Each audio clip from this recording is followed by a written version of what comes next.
saudaraku. Selamat hari Minggu. Menikmati kebaikan Tuhan. Angkat suaramu nyanyi bagi Dia. Sebab Dia layak terima pujian kita. Amin. Oh yeah. Mari bertepuk tangan bagi Dia. Sing with me, come on. Oh, ada gerakan roh Allah di sini. Ada gerakan roh Allah di sini. Di timur, di barat, utara, dan selatan. Ada gerakan roh Allah. Ada gerakan roh Allah. Ada gerakan roh Allah di sini.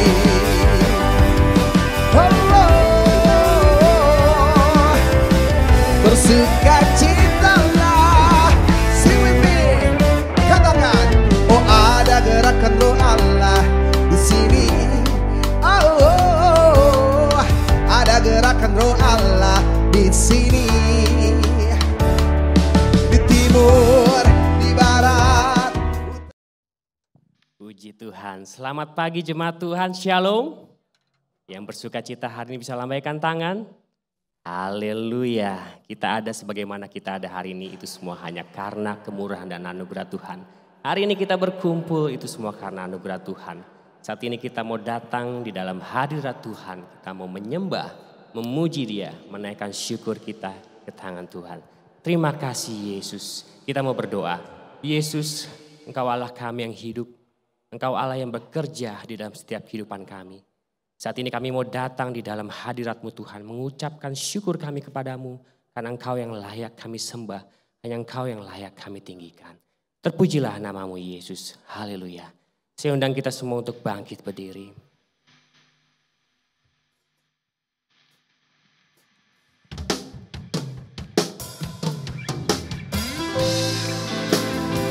Engkau Yesus yang menyertai dalam setiap musim hidup kami. Engkau segalanya di dalam setiap hidup kami. Engkau yang berkuasa di dalam hidup kami, Yesus. Haleluya Tuhan.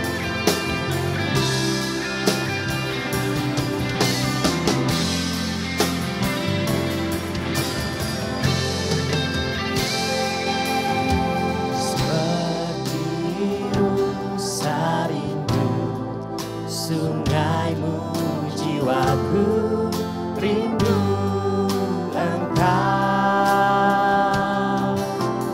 Kaulah Tuhan hasrat hatiku, ku rindu menyembah-Mu. Seperti rusa rindu, sungaimu jiwaku rindu Engkau.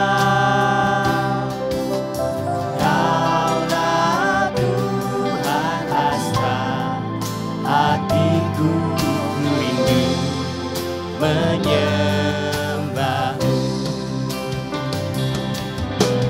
Engkau kekuatan dan perisaiku, kepadamu rohku berserah.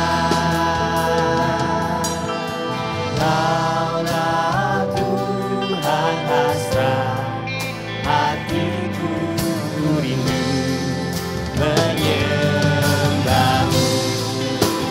Dengan pujian kami Tuhan, kerinduan kami Tuhan, menyembah-Mu. Haleluya.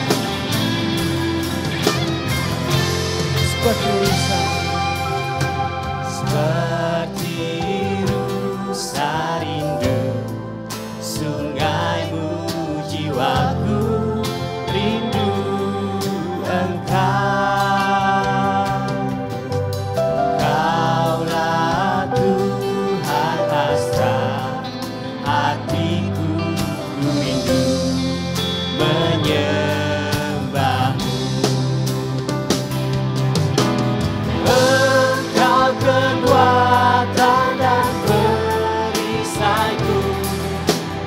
Padamu rohku berserah.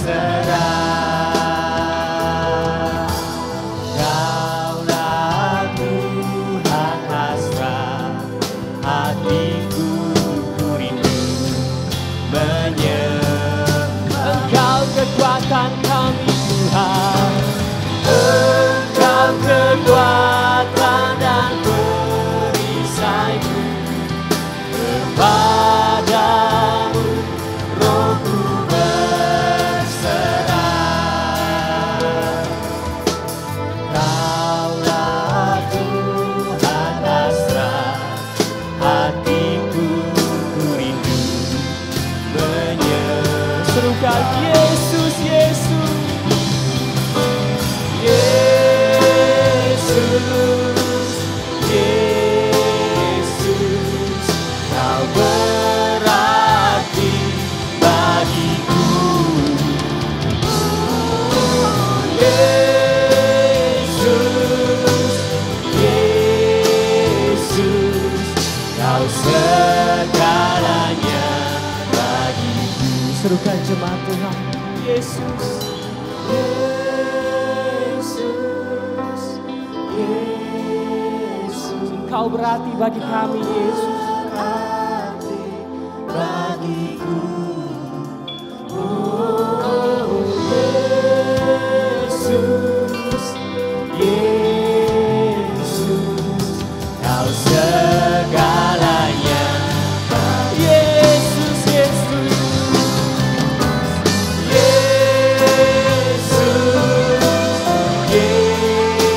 Yesus, Kau berarti bagiku.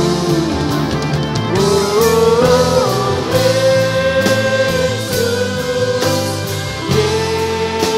Yesus, Kau segalanya bagiku.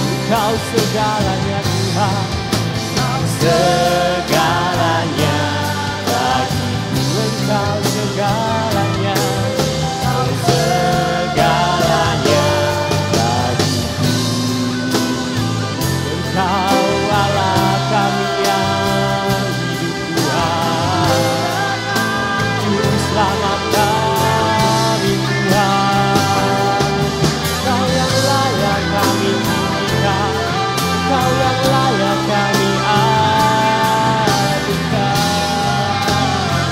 Oh haleluya, dan Yesus, Yesus,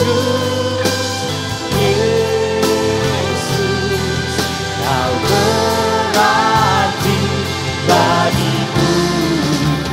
Oh Yesus, Yesus, Kau segalanya bagiku. Yesus,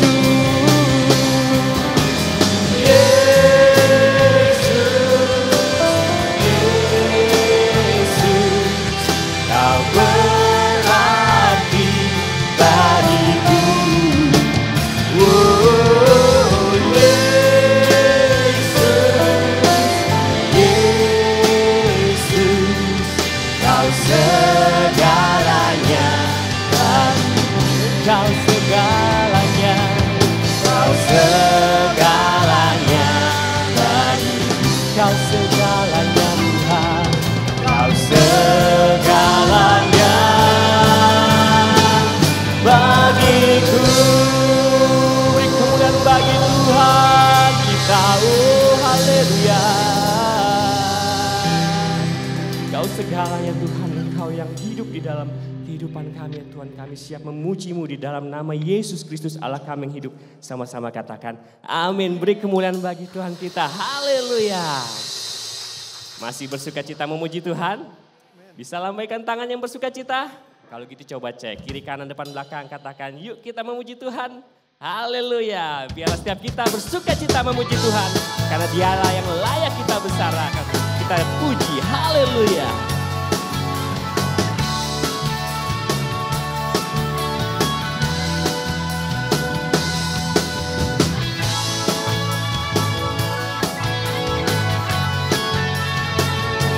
Sama-sama katakan, besarkan Tuhan, layak dipuji.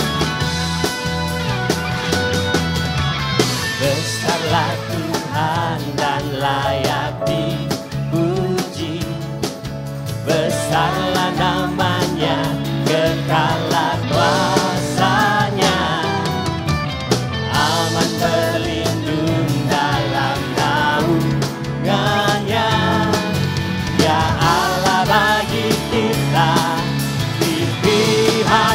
kita.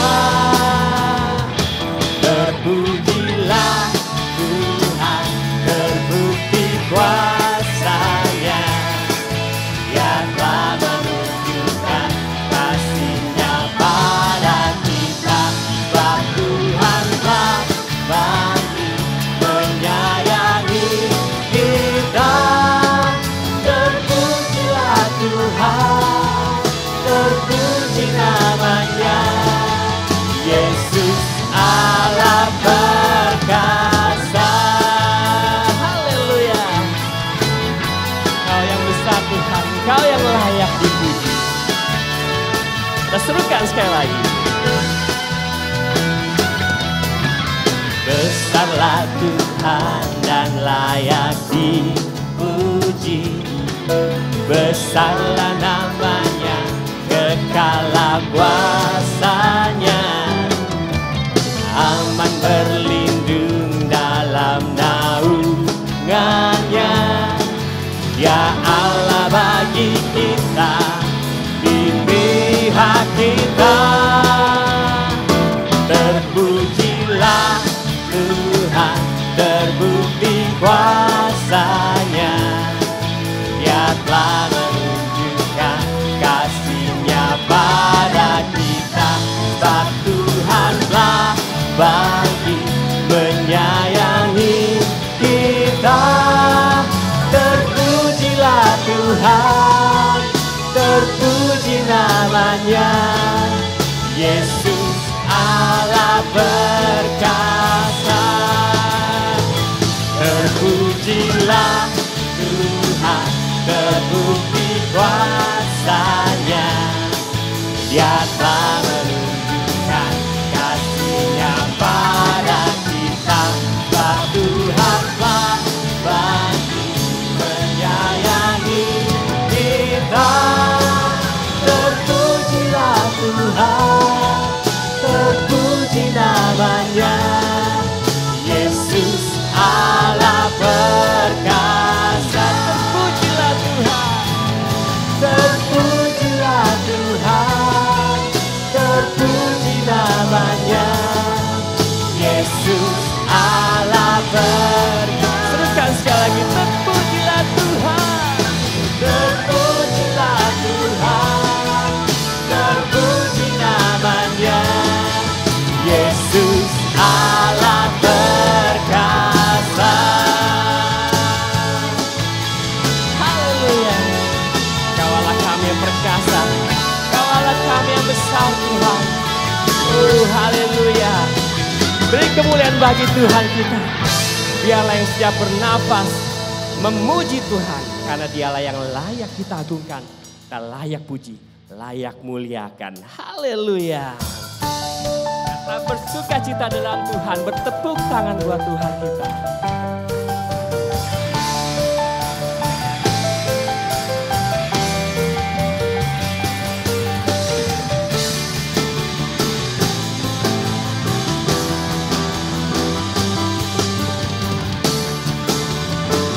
Kita serukan sama-sama. Oh, muliakan Tuhan.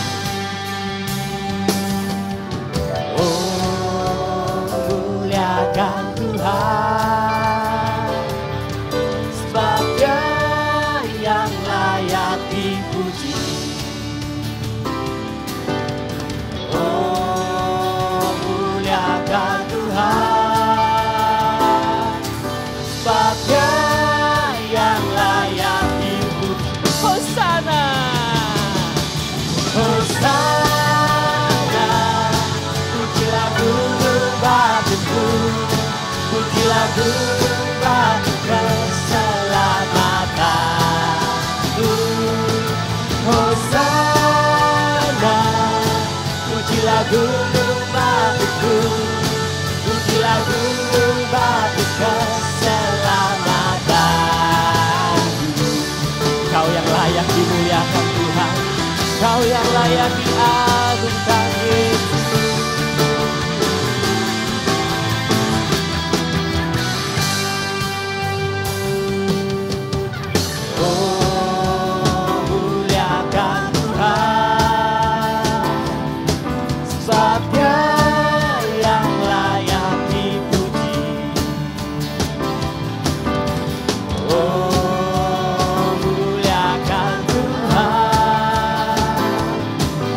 gunung batuku, pujilah gunung batu keselamatan.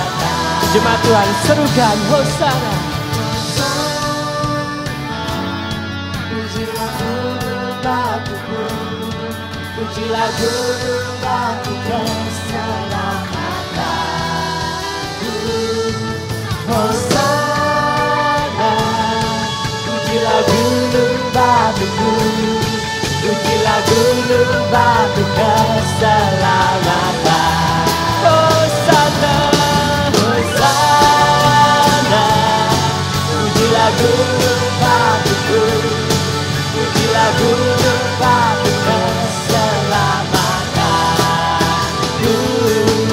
Hosana, pujilah gunung batuku, pujilah gunung batu keselamatanku. Pujilah gunung batu keselamatanku.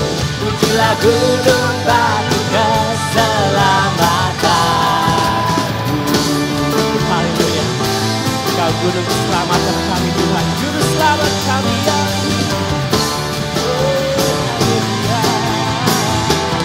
Beri kemuliaan bagi Tuhan kita. Pujilah nama-Mu Yesus. Saya persilakan duduk kembali jemaat Tuhan. Engkau yang layak dimuliakan Tuhan. Engkau yang layak diagungkan. Sebagai umat yang sudah ditebus dan diselamatkan, tiada hal lain yang bisa kami lakukan selain memuliakan nama-Mu di dalam setiap kehidupan kami. Lembutkanlah hati kami ya Tuhan, untuk kami menerima kebenaran-Mu, agar kami sanggup untuk mengiring-Mu, mengerti kehendak-Mu di dalam setiap kehidupan kami. Terpujilah Tuhan. Haleluya.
Semakin berkurang, Yesus makin bertambah.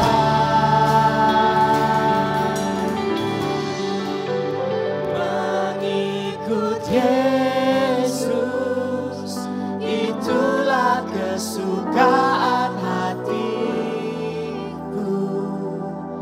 Ku lepas semua hakku untuk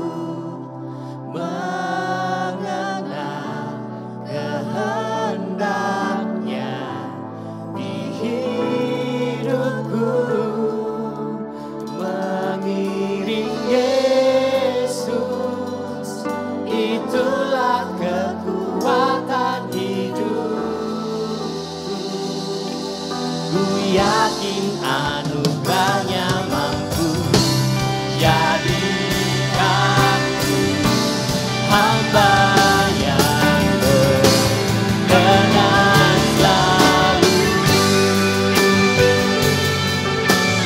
kerinduan kami ya Tuhan.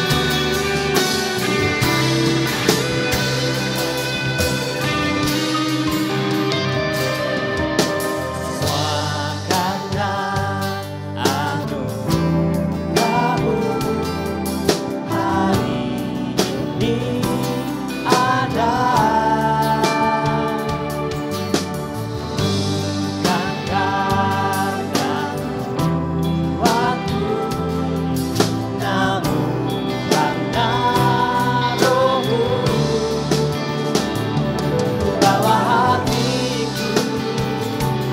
Penyembahanku,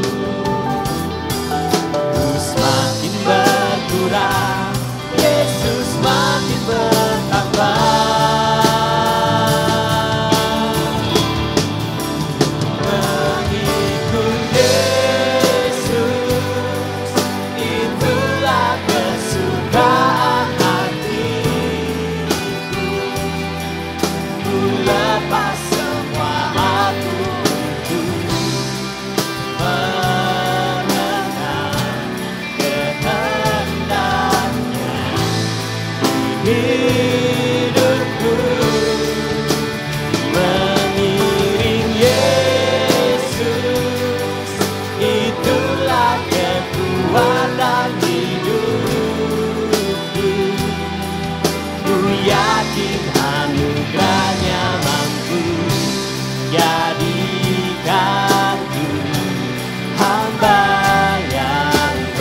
undang kita semua untuk bangkit berdiri kembali.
Tuhan, kami berdiri di hadapan-Mu karena anugerah, karena belas kasih, karena kasih dan kemurahan-Mu. Itu yang membuat kami hadir dan kami rindu dan kami ingin membesarkan nama-Mu. Kami ingin hidup kami menjadi pancaran kebaikan Tuhan. Saatnya kami akan kembali membuka firman-Mu dan biar kami boleh duduk tenang, Roh-Mu mengajar kami dan firman itu menjadi alat-Mu membentuk kami. Menjadi terang bagi kami, menjadi pelita bagi langkah kaki kami. Bersabdalah Tuhan, kami membuka hati dan pikiran untuk menerimanya. Di dalam nama Tuhan Yesus kami berdoa, amin. Silakan duduk. Mari kita buka Alkitab kita dari Injil Matius.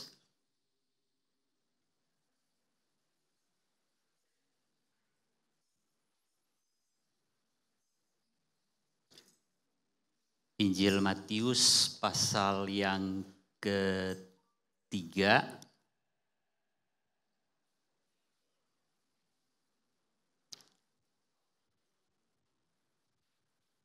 Injil Matius pasal yang ketiga, saya ajak saudara-saudara untuk memperhatikan baptisan Yesus di ayat 16 dan 17.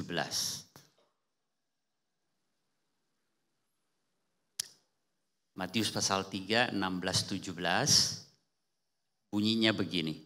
Sesudah dibaptis, Yesus segera keluar dari air dan pada waktu itu juga langit terbuka, ia melihat Roh Allah seperti burung merpati turun ke atasnya. Lalu terdengarlah suara dari surga yang mengatakan, inilah anakku yang kukasihi, kepadanyalah aku berkenan. Lanjut di pasal 4, kalau saudara lihat Alkitab kita, apa yang terjadi setelah Yesus dibaptis, pasal 4 ayat 1 mengatakan, Yesus dibawa oleh Roh, yaitu Roh Kudus, Roh Allah, ke padang gurun untuk dicobai iblis. Ada 3 pencobaan yang Yesus hadapi. Pertama adalah dia diminta merubah batu menjadi roti pada saat hari ke-40 puasa. Jadi lagi lapar-laparnya dia. Bukankah engkau anak Allah? Gampang kok untuk atasi kelaparanmu. Rubah itu batu jadi roti. Pencobaan kedua, Yesus dibawa ke gedung tinggi. Kemudian disuruh melompat. Turun. Kamu anak Allah. Nanti Tuhan akan mengirim malaikat untuk menatang kakimu sehingga engkau tidak akan apa-apa. Dan yang terakhir, dia dibawa ke satu tempat melihat seluruh kemuliaan kerajaan dunia ini. Kalau engkau menyembah aku, maka dunia ini kuberikan kepadamu. Itu isi pencobaan Yesus di padang gurun. Saya ajak saudara membaca lagi pasal 4 sekarang. Ayat 23, pasal 4 ayat 23, mungkin baik kalau kita baca dari ayat 18, cuma kalimat depan saya ingin saudara perhatikan. Dan ketika Yesus sedang berjalan menyusur danau Galilea, kemudian dilanjutkan, Yesus pun berkeliling, di ayat 23, Yesus pun berkeliling di seluruh Galilea. Ia mengajar dalam rumah-rumah ibadat, memberitakan Injil Kerajaan Allah, melenyapkan segala penyakit dan kelemahan di antara bangsa-bangsa itu. Sekarang saudara perlu bersama saya berpikir baik-baik. Jadi di pasal 3 Yesus dibaptis, setelah itu Roh Kudus menyatakan dirinya dalam bentuk seperti burung merpati. Dan ada suara Allah yang mengatakan, inilah anakku yang kukasih dan kepadanya aku berkenan. Setelah itu ada apa? Ada pasal 4, Yesus dibawa ke padang gurun. Dari tepi, dari sungai Yordan setelah dibaptis, dia dibawa ke padang gurun untuk menghadapi setan. Setelah itu dia dibawa kemana? Setelah dari padang gurun dikatakan dia pergi ke Galilea. Ngapain di Galilea? Dia mulai mengerjakan pelayanan untuk orang banyak, memberitakan Injil, menyembuhkan orang sakit, mengadakan mujizat ini, mengadakan mujizat itu. Nah, saya punya pertanyaan begini, kenapa tidak setelah dibaptis, setelah dia diyakinkan engkau dikasihi, setelah dia diyakinkan bahwa dia diperkenan oleh Allah, kenapa enggak langsung ke Galilea? Kenapa enggak langsung masuk ke publik untuk melakukan pekerjaan Tuhan? Memberitakan Injil Kerajaan Allah. Kemudian di situ dikatakan melenyapkan segala penyakit dan kelemahan. Kenapa Yesus enggak langsung aja dari sungai Yordan ke Galilea, tetapi ada tengahnya. Apa itu? Padang gurun. Padang gurun itu enggak ada orang.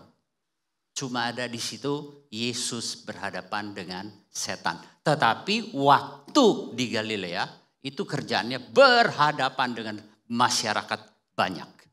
Orang yang lemah, orang yang sakit, orang yang Yesus ingin Injil diperdengarkan. Dia berkhotbah kepada banyak orang. Kenapa saudara-saudara? Apa pentingnya pasal 4? Untuk apa pasal 4? Ngapain dibawa ngadepin setan dulu? Dicobai dulu ubah batu jadi roti. Suruh terjun, suruh lihat seluruh dunia. Kalau kemuliaan ini kau mau, yuk sembah aku semua. Aku berikan kepadamu. Saudara, untuk apa itu pasal 4?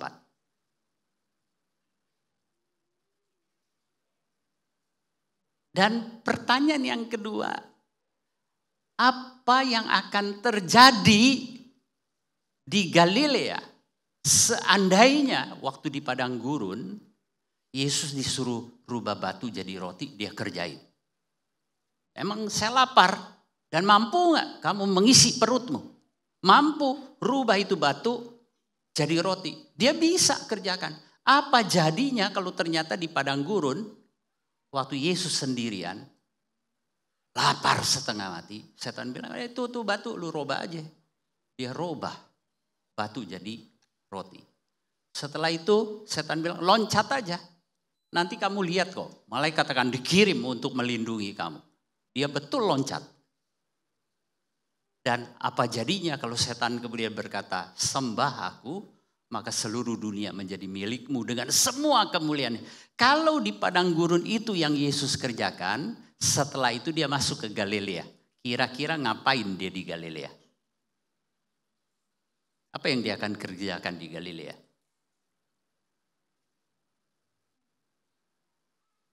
Nah, saudara-saudara, untuk jawab pertanyaan ini, saya ingin saudara mengingat dua peristiwa.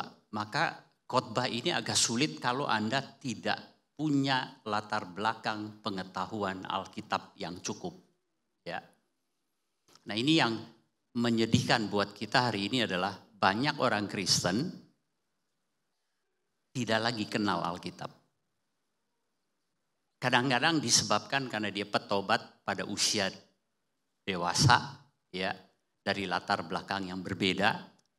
Sehingga dengar cerita Abraham, saha Abraham? Siapa itu Abraham? Nggak tahu dia. Waktu kita berbicara Lot, siapa itu Lot? Waktu kita bicara misalnya Hosea, siapa itu Hosea? Nggak punya latar belakang. Yesus dicoba di padang gurun, apa itu? Nggak pernah baca. Ini menyulitkan kita ketika mendengar pengajaran yang dasarnya dari Alkitab. Ya, jadi artinya apa? Yuk baca Alkitab kita supaya kita tahu apa isinya. Dua peristiwa yang saya ingin saudara ingat adalah yang pertama, Yesus itu pernah melakukan mujizat lewat 5 roti 2 ikan, dia mengenyangkan 5.000 laki-laki aja yang dicatat. Jadi kalau termasuk ibu-ibu dan anak-anak itu kira-kira mungkin bisa sekitar 15 ribuan. Dari 5 roti 2 ikan. Dia mengenyangkan belasan ribu orang. Setelah itu apa yang terjadi? Apa yang terjadi? Orang berpikir kalau dari 5 roti 2 ikan dia kenyangin kita semua yang kelaparan ini. Maka kalau dia jadi raja kita, bayangin nggak ada lagi kelaparan. Nggak ada lagi kemiskinan. Ini 5 roti loh, 2 ikan. Bagaimana dengan ikan di Danau Galilea yang begitu banyak? Dia bisa rubah jadi, wah kita bukan aja makan, ekspor ikan ke seluruh dunia. Apalagi kalau hilirisasi. Wah, semua mesti ngambil dari sini. Saudara-saudara, mereka bayangin. Jadi kalau kita punya Yesus sebagai raja, apalagi sebelum dia di pasal 6 Yohanes, Yesus memecah roti dan ikan untuk banyak orang. Di depannya dia menyembuhkan banyak orang. Mereka pikir punya pemimpin seperti ini, nggak ada lagi sakit penyakit, nggak ada lagi kelaparan. Ekonomi akan sangat bagus, kesehatan akan sangat bagus, negara kita jadi negara yang sangat kuat. Nah, itu menyebabkan mereka paksa, menurut Yohanes 6, mereka paksa Yesus jadi raja. Yesus nggak perlu kampanye. Mereka semua menginginkan, kamu harus jadi raja kita. Pertanyaan kita, Yesus waktu itu tolak. Kenapa dia tolak? Dan penolakan Yesus di situ, sebetulnya sebelum dia tolak untuk dijadikan raja, udah pernah belum dia tolak itu? Peristiwa yang kedua saya minta saudara ingat, waktu Yesus di atas kayu salib. Ada yang ngomong begini, yang ikut disalib dengan dia. Kalau lu anak Allah, turun dong, selamatin dirimu sendiri. Yesus tolak? Iya. Bisa nggak dia tuh? Bisa, tapi dia tolak. Pertanyaan saya, apakah itu penolakan yang pertama kali Yesus lakukan? Pernah nggak sebelumnya dia sudah tolak? Pernah nggak? Pernah semua. Mau dijadiin raja dengan cara mudah. Dia bilang enggak. Hanya kepada Allah aku menyembah. Waktu dia disuruh lompat dari gedung tinggi, enggak. Jangan mencobai Allah. Jadi waktu Yesus disalib, suruh turun dia tolak. Itu bukan pertama kali dia tolak. Dia udah pernah lakukan itu. Di mana? Waktu dia mau dijadiin raja, dia tolak. Itu bukan pertama kali. Dia udah pernah lakukan itu. Di mana? Di padang gurun. Itu pentingnya padang gurun. Jadi saudara tahu kan ya, seandainya di padang gurun waktu dia dicobai, roti, batu dia rubah jadi roti. Suruh loncat dari gedung tinggi untuk buktiin dia anak Allah, dia lompat. Waktu dia suruh sembah setan, seluruh dunia dia kasih. Menurut saudara waktu orang mau jadiin raja, dia mau gak? Mau gak? Pasti mau. Waktu dia disuruh turun dari salib, boro-boro lu bisa nyalipin dia. Dan kalaupun sungguh dia disalib, suruh dia turun, dia akan turun. Nah, kalau begitu posisi pencobaan di padang gurun itu apa? Kenapa mesti ada padang gurun dulu? Ya, di sini ada Sungai Yordan dibaptis, di sini ada padang gurun, di sini baru ada Galilea. Ketemu orang banyak. Saudara bisa bayangkan bukan? Kalau di padang gurun Yesus mengerjakan semua hanya untuk dirinya. Iya, saya lapar, apa salahnya saya rubah batu jadi roti? Saya memang anak Allah. Dan saya pasti kalau lompat Allah akan lindungi. Kalau semua dia kerjain buat dirinya sendiri. Sembah aku maka seluruh dunia, kamu akan dirajakan oleh seluruh dunia. Kalau di padang gurun Yesus semua kerjakan menurut yang setan mau. Maka dia menunjukkan kepada kita, dia hidup buat dirinya sendiri. Nanti waktu dia masuk ke Galilea, yang dia kerjain ngapain? Apa yang dia kerjakan di Galilea? Dia sembuhin orang bukan untuk kebaikan orang itu. Dia lagi mencari sesuatu untuk kepentingan dirinya sendiri. Dia akan obral mujizat. Kemana-mana lakukan mujizat. Untuk apa? Untuk kemuliaan dirinya. Untuk kebesaran dirinya. Untuk kepentingan dirinya. Nah saudara-saudara, kita mau masuk 2024. Kita cari pemimpin. Kenapa pemimpin di Indonesia sangat sulit menjadi pemimpin yang mengabdi?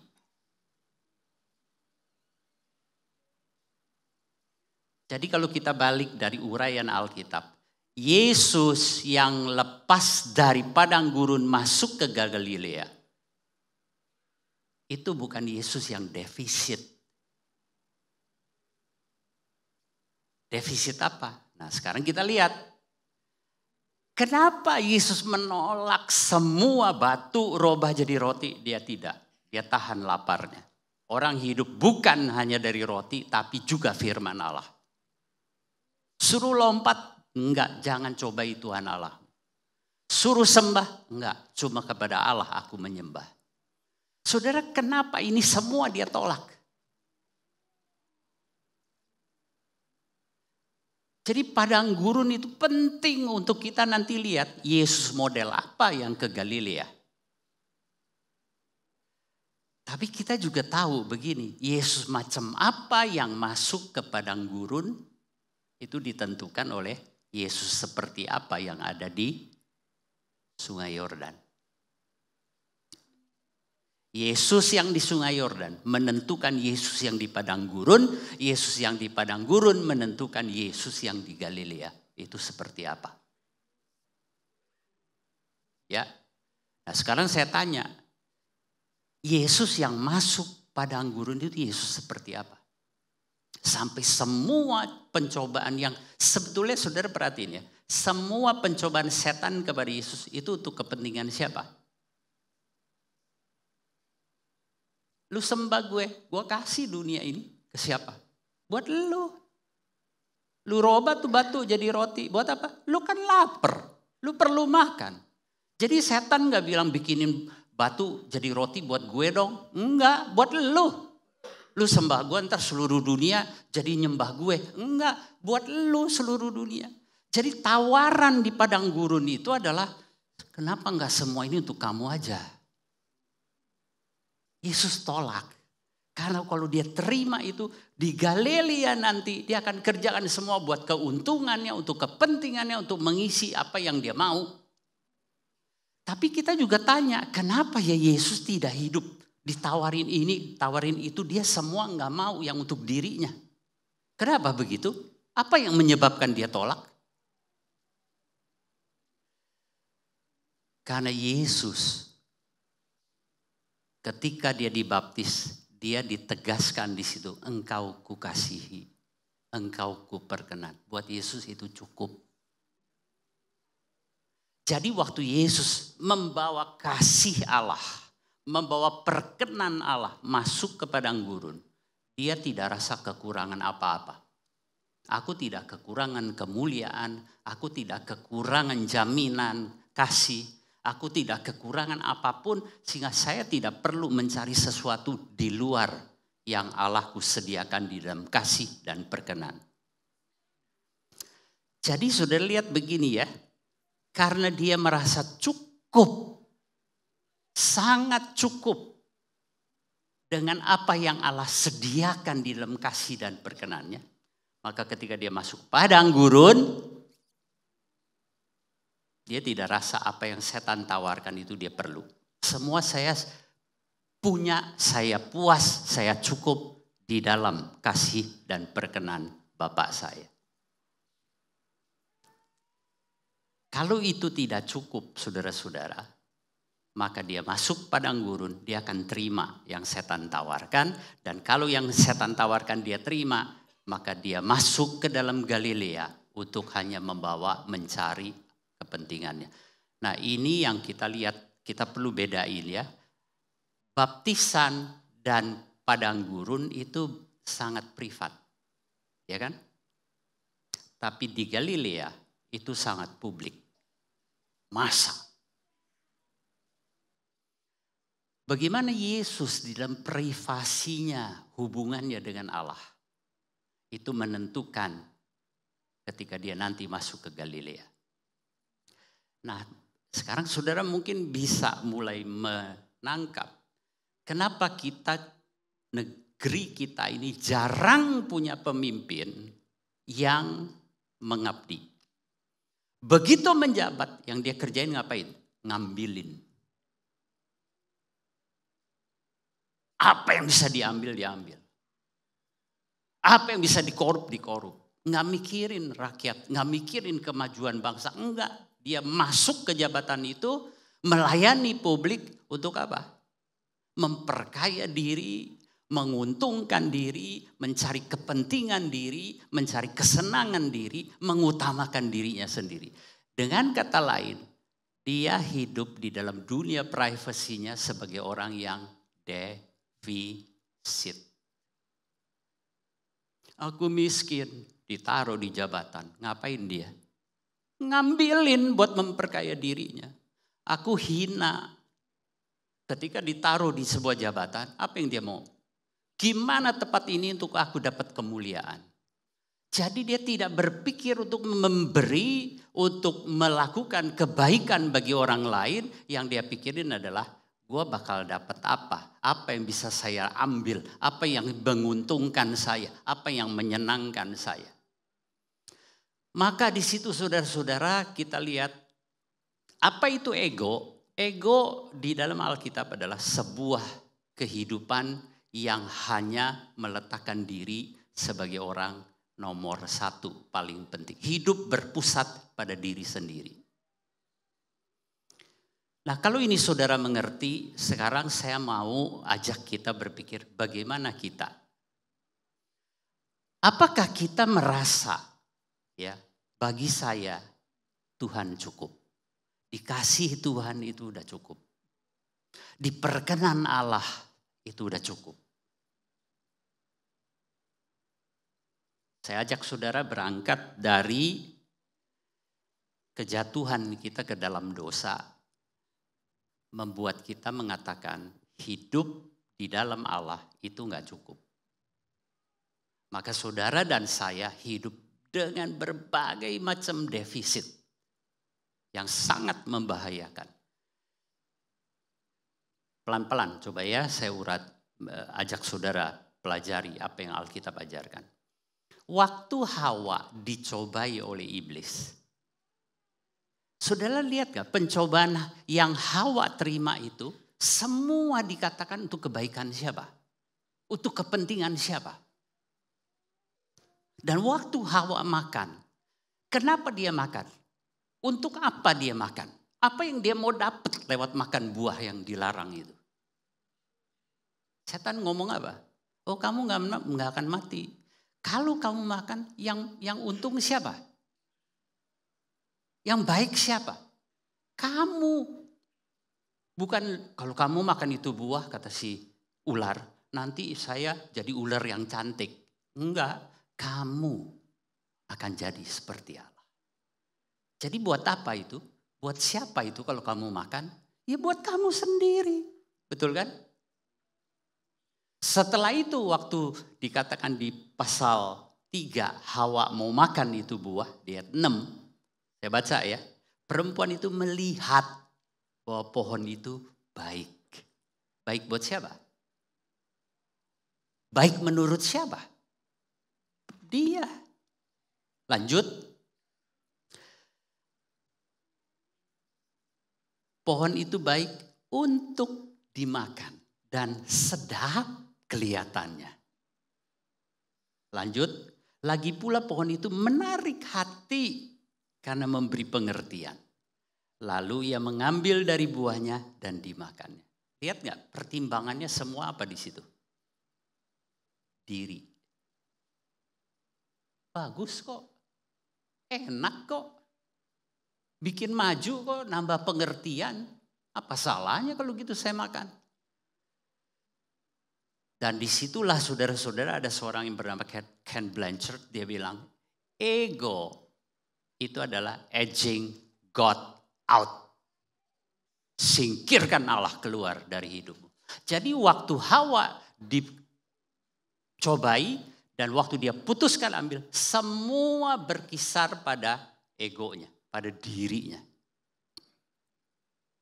Maka waktu dia ambil, seluruhnya demi diriku.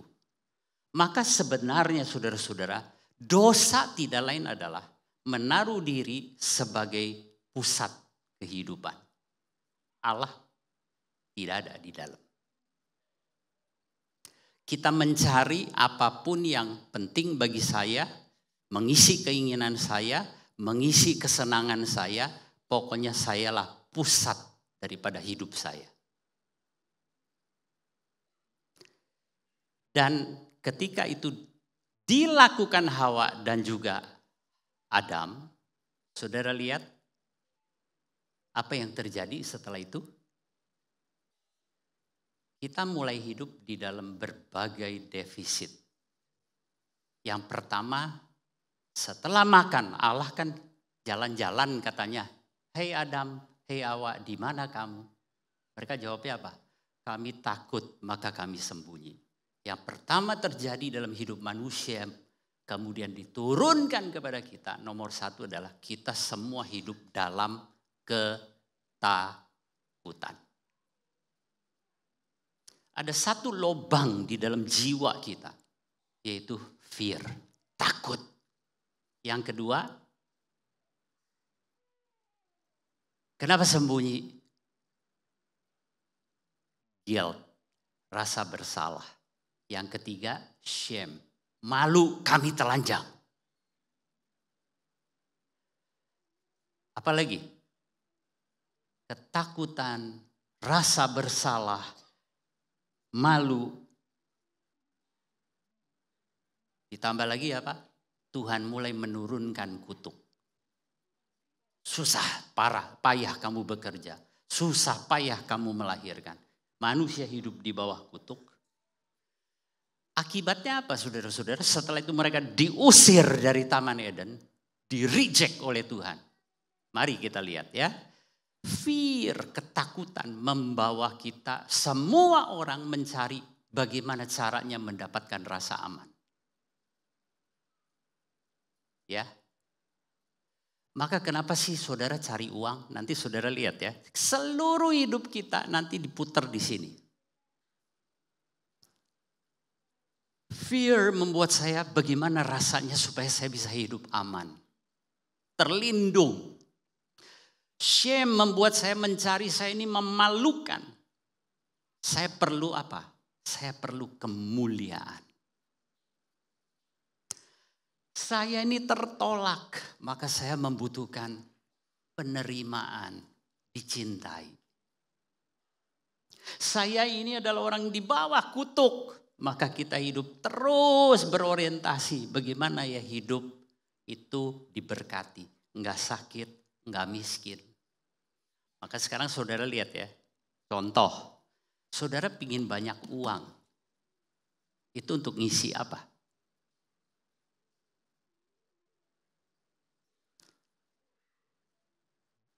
Bisa untuk mengisi supaya saya aman. Iya kan? Kalau nggak ada duit, nggak aman. Bagaimana hidup besok? Mau makan apa? Tinggal di mana?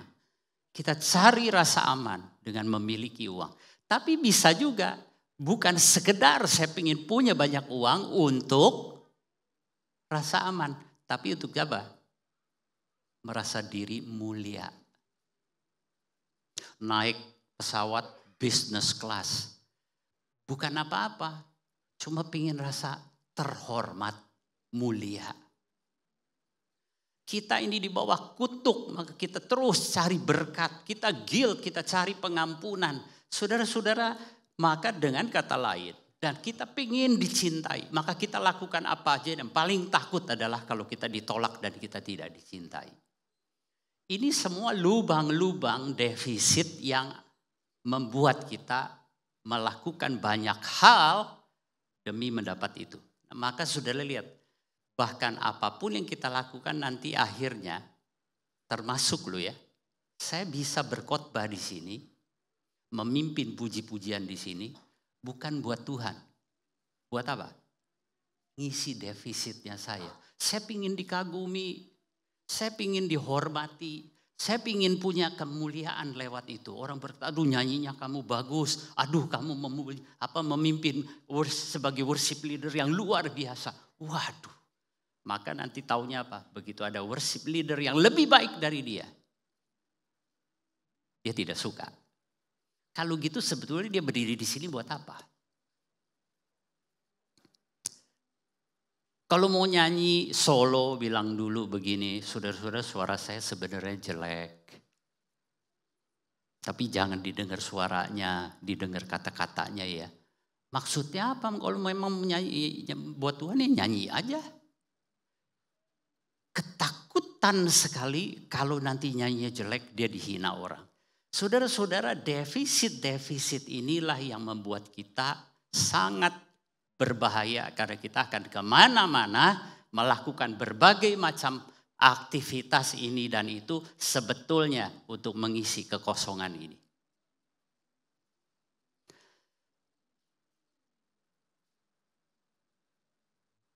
Itulah yang kita mulai lebih tegas, lebih jelas. Yesus tidak defisit.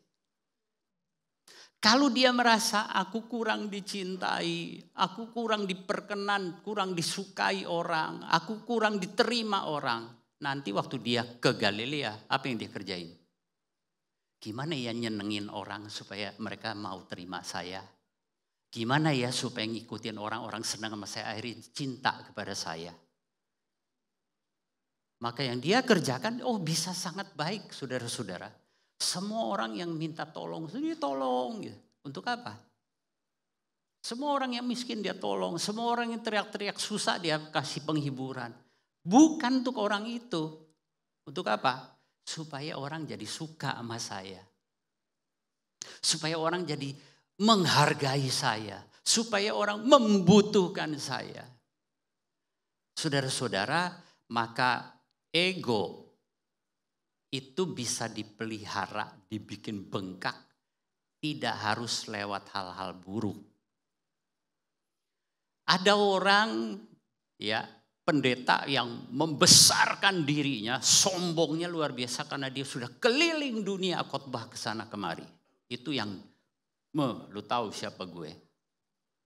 Tapi juga ada pendeta yang justru membesarkan dirinya karena udah diundang seluruh dunia, enggak mau. Saya ini sebetulnya udah pernah diundang ke Amerika, saya tolak. Karena saya mau pelayanan di desa aja. Itu yang dia banggain.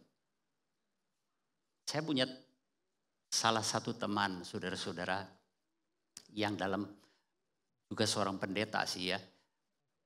Dalam pelayanannya dia pernah sampai di penjara.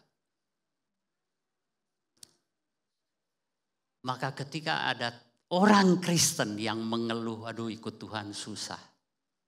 Dia bilang, Lu susahnya apa sih? Gua nih udah pernah masuk penjara. Saudara, yang dia sombongin apanya? Masuk penjara karena pelayanan. Itu yang menjadi kesombongan. Lu sih belum apa-apa mau dibandingin gua. Gua udah masuk penjara nih berapa tahun.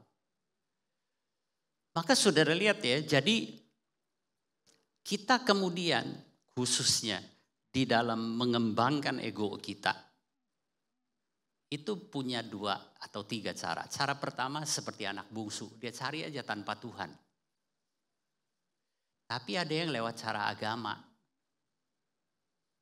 Saudara lihat orang Farisi yang masuk ke bait Allah dengan si pemungut cukai, yang dia pakai apa untuk membesarkan dirinya, menyombongkan dirinya, membengkakkan egonya? Pakai apa?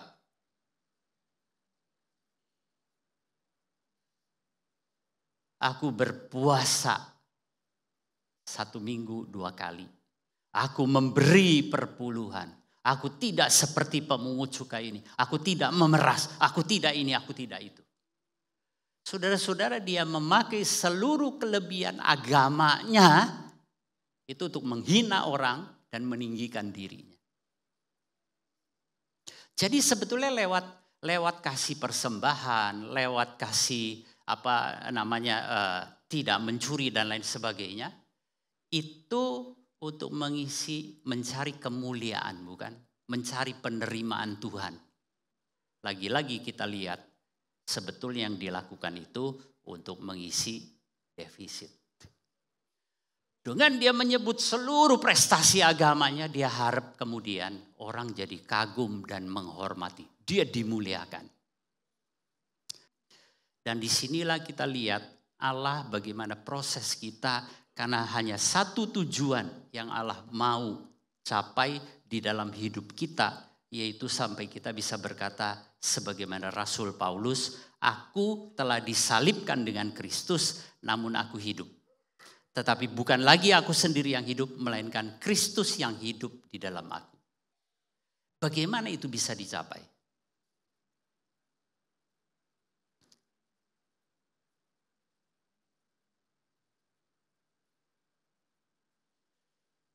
Secara cepat saudara-saudara, saya kira itu Allah lakukan lewat 2 cara. Pada 2 tahap besar dalam kehidupan kita. Yang pertama ketika dia menyelamatkan saudara dan saya. Saudara ingat waktu si anak bungsu setelah kelaparan, kedinginan, miskin, pulang ke rumah bapaknya. Dia kan ngomong gini, aku akan ngomong kepada bapakku, aku telah berdosa, jadikan aku orang upahan.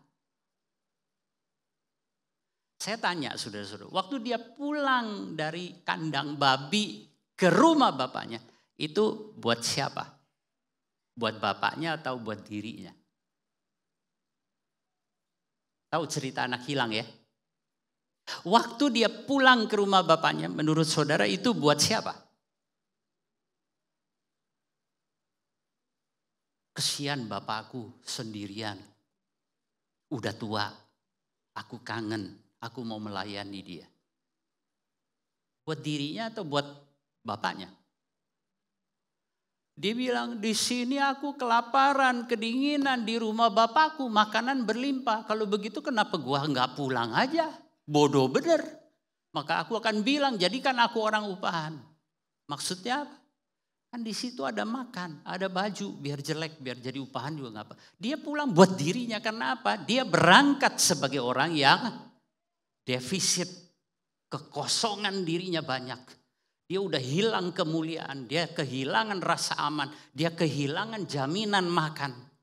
Dia pulang sebagai buat dirinya. Tapi saudara lihat gak? Bapaknya dari jauh sudah melihat. Lari peluk dia. Kasih dia makan, kasih dia baju. Kalau begitu saya tanya begini. Kalau besok dia setelah kenyang, baju bagus, kasih cincin, dikasih kasut. Dia besok bangun tidur dan dia mulai layanin bapaknya. Dia mulai bekerja rajin untuk bapaknya. Saya tanya, itu dia kerjakan buat apa? Tadinya kan dia mau pulang, mau kerja, jadi orang upahan supaya dapat makan. supaya dapat baju, supaya dapat tempat tinggal. Ternyata nggak usah kerja, udah dikasih. Maka besok kalau dia bekerja, apakah itu untuk dirinya? Dia bilang, kenapa orang tanya, lu ngapain rajin? Ya bantu bapak gua, kesian bapak. Dia supaya gua dapat makan. Nggak akan itu jawabnya. Bapaknya bilang, lu kamu nggak usah kerja begini kok, aku udah kasih kamu makan. Kamu tidak usah bekerja keras, kemuliaan itu sudah kukembalikan. Maka sudah lihat tidak ya? Kita ketika berbuat baik, kita mulai bisa lakukan kebaikan demi orang lain. Karena apa? Karena saya sudah diisi. Tetapi kalau saya bilang begini, keselamatanmu bergantung kepada kebaikanmu. Maka bisa nggak waktu kita berbuat baik kepada orang lain, semata-mata hanya untuk orang itu? Nggak bisa, kita pasti pikir apa? Lewat ini ada pahalanya. Egonya jadi yang kerja. Itu cara Tuhan. Anda tidak perlu berbuat apa-apa, saya kasih keselamatan supaya ketika engkau berbuat baik itu bukan demi upah. Karena kamu butuh masuk surga, kamu takut neraka. Akhirnya kalau gitu lu baik karena apa? Buat siapa? Buat orang itu, buat Tuhan, atau buat diri lu sendiri? Coba. Tapi ketika saya sudah diselamatkan, maka ketika saya berbuat baik, Tuhan tanya, buat apa lu buat baik? Supaya masuk surga. Enggak perlu, kamu sudah kok diselamatkan. Maka kita mulai bisa taruh ego kita. Karena apa? Tuhan sudah isi. Dan ketika saya diterima oleh Tuhan, ini yang kedua kita lihat. Kenapa kita diterima?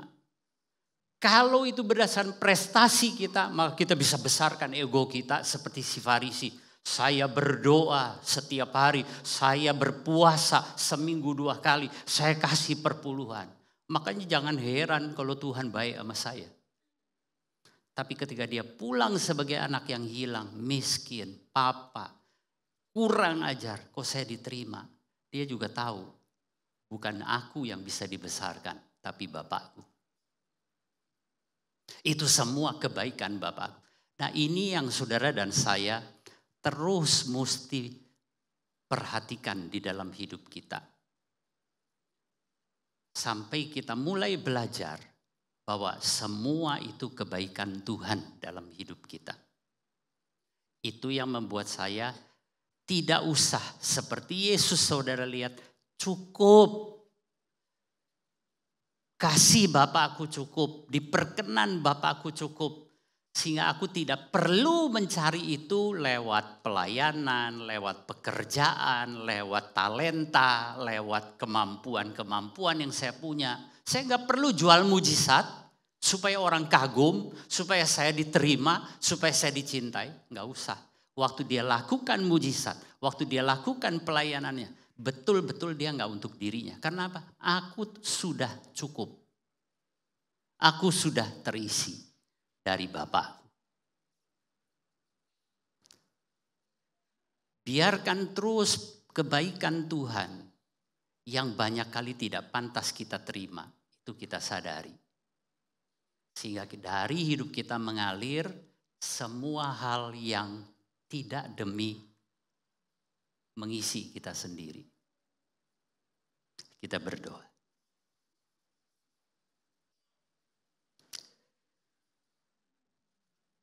Tuhan, kami semua sulit untuk berbuat sesuatu yang baik, yang berkenan, semata-mata demi menyatakan hidup Kristus di dalam kami. Acap kali Tuhan ternyata tanpa kami sadar, kami berbuat ini, berbuat itu untuk mengisi kekosongan ego kami sendiri. Entah kami pingin dihormati, entah kami pingin dikagumi, entah kami ingin dicintai, kami ingin diterima, dan seterusnya. Sadarkan kami bahwa kasih-Mu dan perkenan-Mu di dalam Kristus bagi kami itu cukup. Sehingga dari situlah kami boleh mengalirkan kehidupan yang Engkau inginkan. Terima kasih Tuhan, ini menjadi pelajaran yang kami tahu seumur hidup kami. akan kau kerjakan atas hidup kami. Di doa kami di dalam nama Tuhan Yesus kami berdoa. Amin.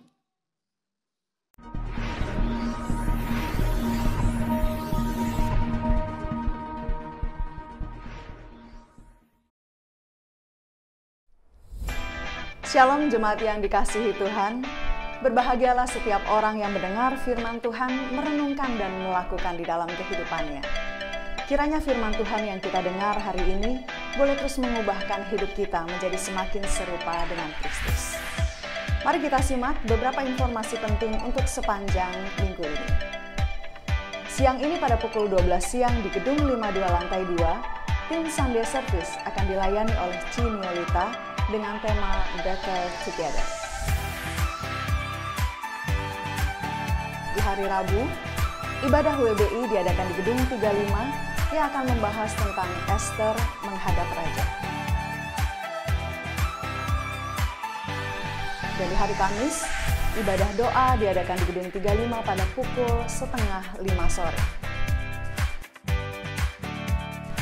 Sabtu 15 Juli 2023, anak-anak muda diundang untuk bergabung di dalam Youth Community yang diadakan di Gedung 52 Lantai 2 pada pukul 6 sore.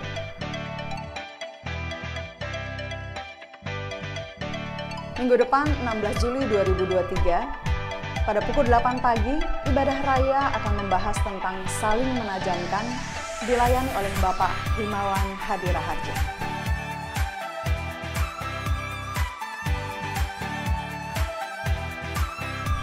Dilanjutkan pada pukul 10, ibadah sekolah minggu diadakan di lantai 2 yang akan membahas tentang hidup seperti Kristus. Dan pada pukul 12 siang, tim Sunday Service akan membahas tentang God's Name yang akan dilayani oleh Ko Agus.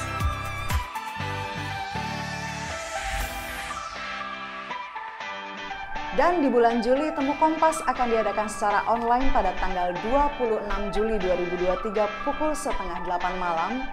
Kali ini akan membahas tentang Being Enough dengan pembicara Bapak Andreas Nawawi. Demikian info penting untuk sepanjang minggu ini. Tetaplah bersukacita dan menjadi berkat dimanapun saudara berada. Tuhan Yesus memberkati and happy Sunday. Puji Tuhan, yang diberkati oleh kebenaran firman hari ini bisa lambaikan tangannya. Haleluya, kembali hari ini iman kita ditambahkan oleh kebenaran firman yang sudah kita dengarkan hari ini. Kiranya kita bisa menjadi pelaku kebenaran firman di dalam setiap kehidupan kita. Amin.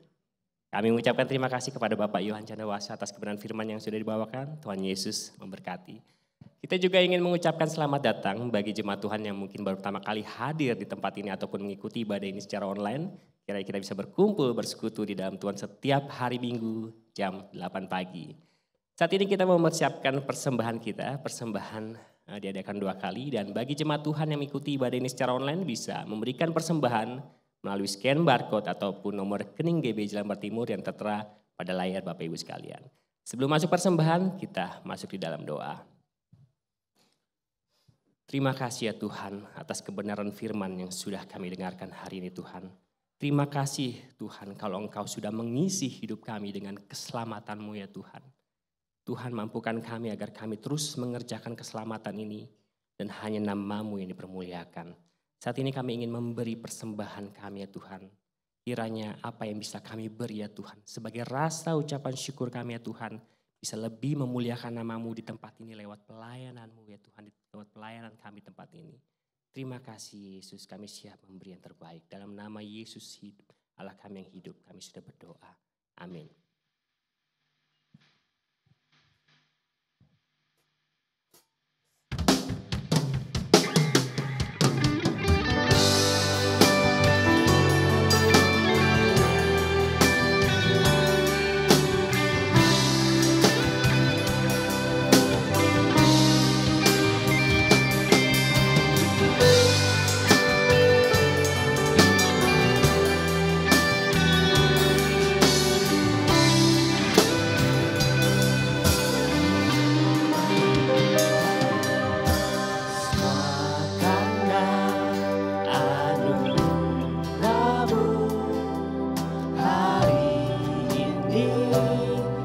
ada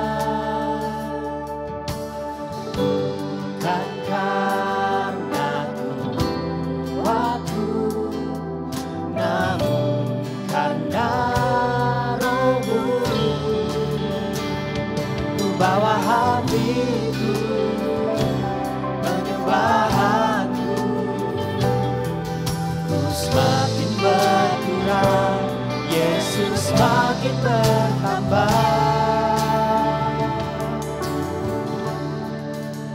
Mengikut Yesus, itulah kesukaan hatiku. Ku lepas semua aku untuk mengenal kehendaknya di hidupku. Mengiring Yesus, itulah kekuatan hidupku. Ku yakin anugerahnya mampu jadikanku hamba yang berkenan selalu.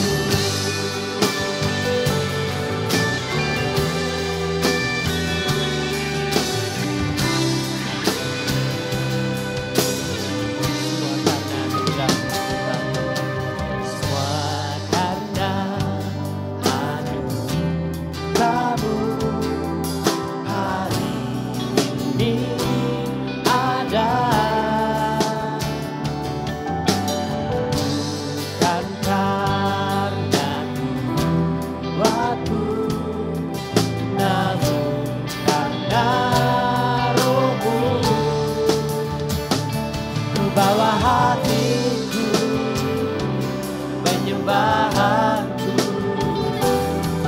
ku semakin berkurang, Yesus semakin bertambah. Saya undang kita semua untuk bangkit berdiri. Mengikut Yesus, itulah kesukaan hatiku.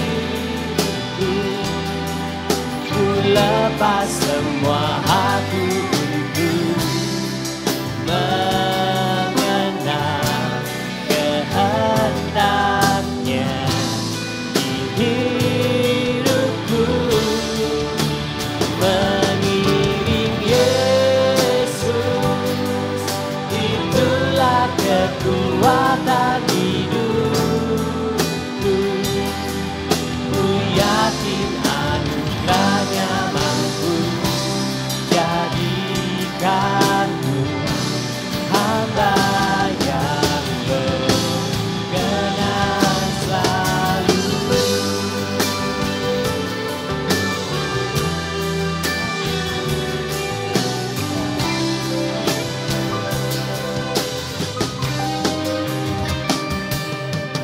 Semua karena anugerahmu, hari ini ada. Bukan karena kuatku, namun karena Roh-Mu. Ku bawa hatiku, penyembahanku, ku semakin berkurang, Yesus semakin bertambah.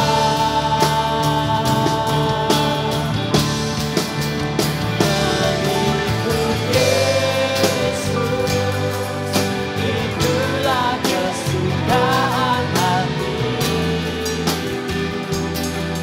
Ku lepas semua aku untuk mengenal kehendaknya di hidupku.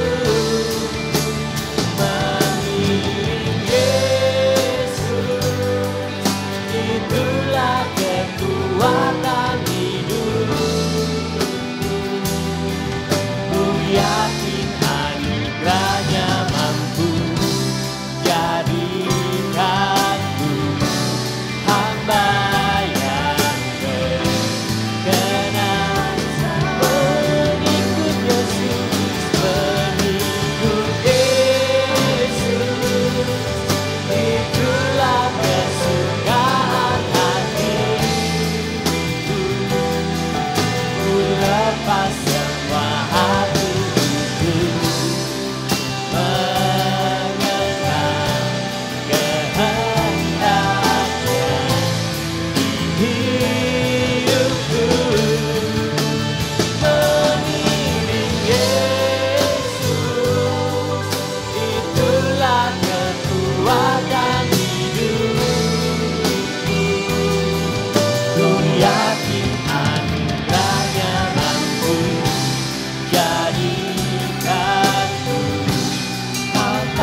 Mari saudara-saudara kita terima berkat Tuhan.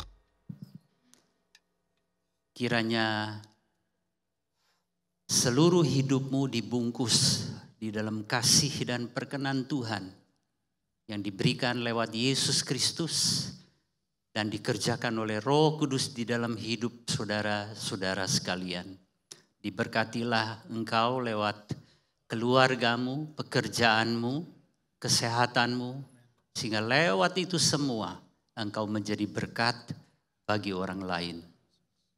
Kiranya damai sejahtera dari Allah Bapa, cinta kasih dari Tuhan Yesus, dan penyertaan serta persekutuan dengan Roh Kudus ada serta saudara-saudara dari hari ini sampai selama-lamanya.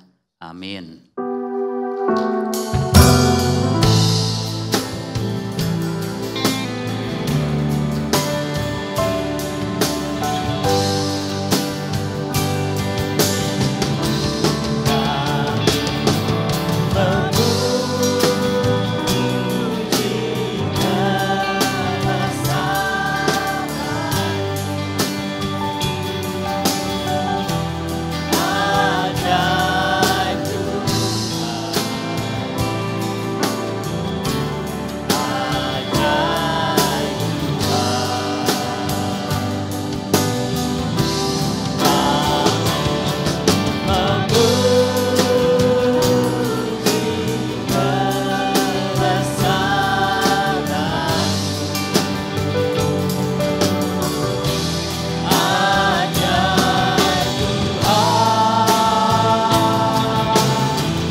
Selamat pulang, selamat hari Minggu, Tuhan Yesus memberkati.